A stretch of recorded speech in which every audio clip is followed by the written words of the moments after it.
ду нафар варзишгари кишвари мо соҳиби медали тиллои ҷоми осиё оид ба ҷудо миёни наврасону ҷавонон шуданд.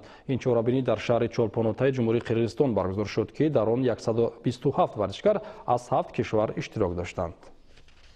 در شهر چولپاناتای جمهوری قرقیزستان جام آسیا اوید به дзюдо بین نورسان و جوانان برگزار گردید. در این چاره‌بینی با نفوذ ورزشی از 7 کشور دنیا 127 نفر ورزشکار اشتراک داشتند. تیم منتخب کشور ما عبارت از 11 نفر با راهبردی دو مربی در این مسابقه تاجیکستان را معرفی کرده با 2 مدال طلا، 1 مدال نقره و 2 مدال برنجی به وطن برگشتند. دستپروری مکتب ورزشی دهه زرافشان نوحه جبار رسولوف، دانشجوی کورس دوم دانشگاه تربیت جسمانی به نام سید مومن رحیموف، مهرزاد صوفیوف در وزن 60 کیلوگرم و ورزشگر بانوی شهر دوشنبه شاهده قلندرova در وزن 63 کیلوگرم با گرفتن مدال های طلای جام آسیا مشرف شدند.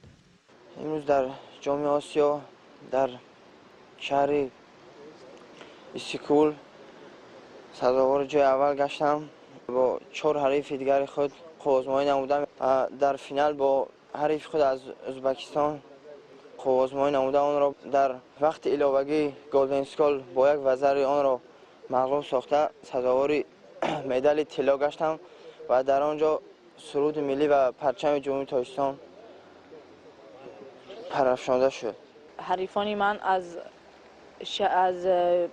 قرقیزستان و ازبکستان بودند.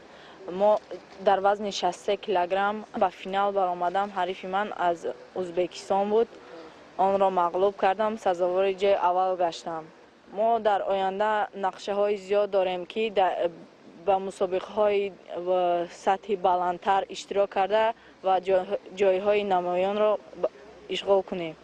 ورزشگران دیگر کشور ما رجبعلی محمدیوف در وزن 90 کیلوگرم به گرفتن مدال نقره، شهباز سید ابراروف و سلیمان جمشید به گرفتن مدال های برنجی سزاوار گردیدند. هنگام بازگشت این ورزشگران را رهبریت مکتب ورزشی دهه زرافشان، مربیان و دوستداران ورزش در ناحیه باباجان غفوروف گرم و صمیمی استقبال نمودند.